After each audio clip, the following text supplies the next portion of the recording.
कि क्या दिन दिखा रही है सियासत की धूप छांव। जो कल सपूत थे वो कपूतों में आ गए, थे इस कदर अजीम के पैरों में ताज थे, इतने हुए जलील के जूतों में आ गए। मोहतरम चेयरमैन साहब, आपने मुझे बोलने का मौका दिया। मैं शुरुआत में बताना चाह रहा हूं कि मैं हुकूमत की तरफ से लाए गए इस रेजोल्यूशन की मुखालिफत में बोल रहा हूं और मैंने अमेंडमेंट्स भी दिए हैं प्रेजेंट एड्रेस के लिए।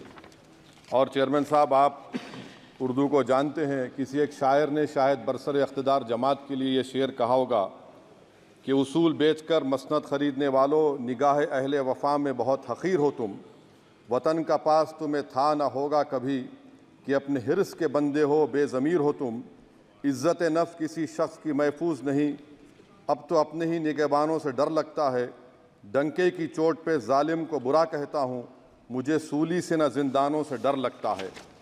मोहतरम चेयरमैन साहब, मैं आज इन लोगों की तरफ से बोल रहा हूँ जो दिखते तो हैं, जिनके बारे में बात तो होती है मगर उनकी कोई नहीं सुनता। मैं उनके बारे में बोल रहा हूँ जिनके बारे में वज़ीर आज़म मोदी ने कहा था कि घुसपैठी है। मैं उन बेटियों और माओं के बारे में कह रहा हूँ जिनके बारे में मोदी ने कहा कि ज़्यादा बच्चे पैदा करते। मैं उन मासूम नौजवानों के बारे में कह रहा हूँ जिनको मॉब लिंचिंग के ज़रिए मारा जा रहा है। मैं उन बेज़ुबान माँ और बाप के बारे में बोल रहा हूँ जिनकी औलाद आज इस हुकूमत के गलत कानून के चक्कर में जेलों में सड़ रहे हैं।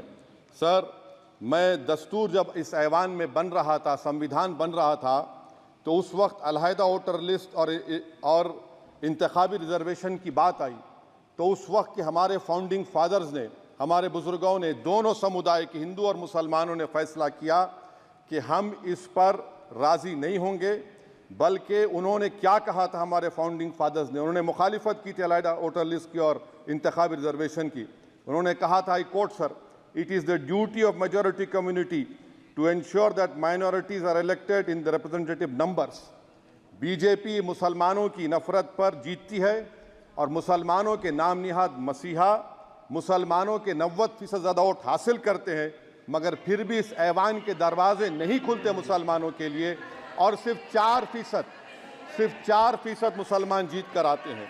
सर, संविधान सिर्फ एक किताब नहीं है जिसे चूमा जाए, संविधान एक किताब नहीं है जिसे दिखाया जाए, संविधान एक सिंबल भी है, मगर संविधान एक हमारे बुजुर्गों के ख्वाबों की किताब है। हमारे जमहूरियत को हमारे बुजुर्गों ने इस तरह समझा, हमारे फाउंडिंग फादर्स ने इस तरह जमहूरियत को समझा कि इसमें हर समुदाय और मजहब और समाज के मानने वाले लोगों की राय को शामिल किया जाएगा इस मुल्क को चलाने के लिए। मगर इस ऐवान में सिर्फ 4% मुसलमान जीत कर आते हैं। मैं संविधान से जो मोहब्बत के दावे करते हैं उनसे कहूँगा कि कभी उठाकर पढ़ो कॉन्स्टिट्यूएंट असेंबली डिबेट्स में कि नेहरू ने, HC मुखर्जी ने, सरदार हुकुम सिंह ने माइनॉरिटीज़ के बारे में क्या कहा था। सर, वतन अजीज़ का मुस्तकबिल कैसा होगा जब बीजेपी मुझे गायब करना चाहती है और दीगर हिज़्ब इख्तिलाफ की पार्टियां के लिए मेरा वजूद सिर्फ वोट डालना और अपनी खबर में जाकर सो जाना है। इसीलिए आप देखते हैं कि समाजी इंसाफ है सर कि 4% मुसलमान जीत कर आते हैं। सर, इस ऐवान में OBC समाज के MP अब अपर कास्ट के MP के बराबर हो चुके हैं। OBC समाज के MP अब अपर कास्ट MP के बराबर हो चुके हैं और 14% मुसलमान सिर्फ 4% जीत कर आते हैं। CSDS का डेटा ये बताता है कि इस मुल्क में जो वोट बैंक है, जो एक मुश्त वोट डालता है, वो अपर कास्ट का है। मुसलमान का कभी ना वोट बैंक था ना कभी रहेगा। सर, 4 जून के बाद 6 मुसलमानों की मॉब लिंचिंग हुई, 11 घरों को मध्य प्रदेश में मोदी के बुलडोजर ने निस्तो नाबूद कर दिया। हिमाचल प्रदेश में एक मुसलमान के दुकान को लूट लिया गया और हिज़्ब इख्तिलाफ की पार्टियों की तरफ से सन्नाटा है। शायद अब वक्त आ चुका है कि लफ्ज़ मुसलमान का नाम लेना भी अब उस पर पाबंदी आयद कर दी जाएगी। सर, मैं ये बात बताना चाह रहा हूँ कि नरेंद्र मोदी को जो मैंडेट मिला है। एक मिनट, आप लोग बैठ जाएं, कृपया आप लोग बैठ जाएं। श्री मनसुख मांडविया जी, आप लोग बैठ जाएं, कृपया माननीय सदस्य बैठ जाएं। श्री मनसुख मांडविया जी, मनसुख मांडविया जी, कृपया आप लोग बैठ जाएं। अपने प्रारंभिक कृपया आप लोग बैठ जाएं। आप लोग बैठ जाएं। माननीय सदस्य ने अपने प्रारंभिक भाषण में जो शब्द प्रयोग करा है उसको ऑथेंटिकेट करा जाए और अभी उन्होंने उल्लेख करा कि मोदी के बुलडोजर ने वहाँ मॉब लिंचिंग करा है, उसको भी ऑथेंटिकेट करा जाए। निश्चित तौर से इसको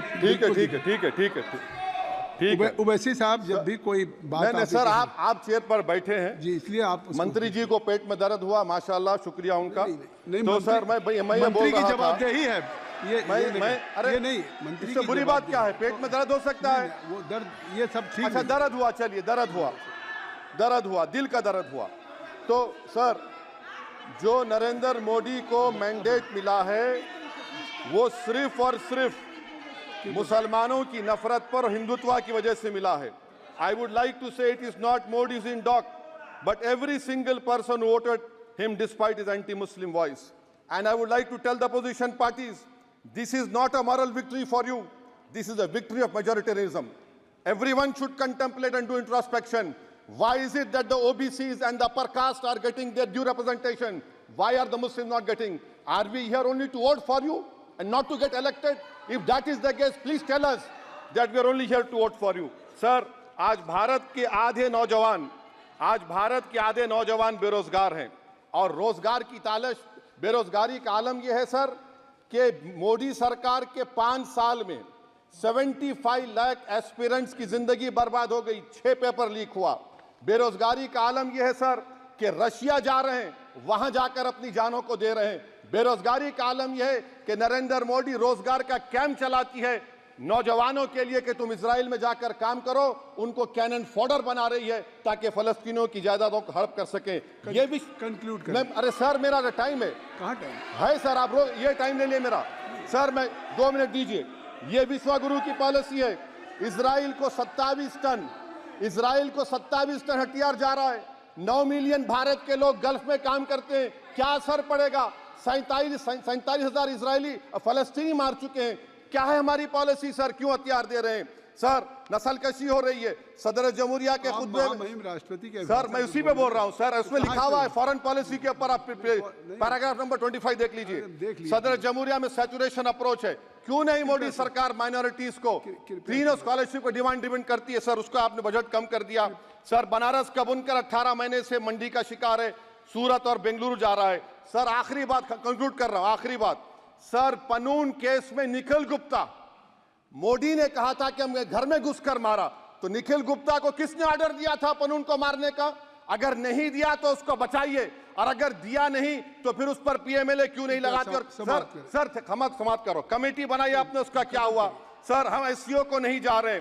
सर, मैं आपको बता रहा हूं कि मैं अपनी इस तकरीर को टीपू सुल्तान की नजर, सुनिए सर, अब हो गया खत्म कर रहा हूं सर। मैं अपनी तकरीर को टीपू सुल्तान के नजर कर रहा हूं। ये टीपू सुल्तान की फोटो है, क्या आप इससे भी नफरत करेंगे? सर, ये संविधान में टीपू सुल्तान की फोटो है जिस पर वल्लभ भाई पटेल ने साइन किया, श्यामा प्रसाद मुखर्जी ने साइन किया। ये आपकी नफरत है सर। आखिर में मैं अपनी बात को खत्म कर रहा हूं इस शेर पर कि क्या दिन दिखा रही है सियासत की धूप छांव, जो कल सपूत थे वो कपूतों में आ गए, थे इस कदर अजीम के पैरों में ताज थे, इतने हुए जलील के जूतों में आ गए। बहुत बहुत शुक्रिया सर।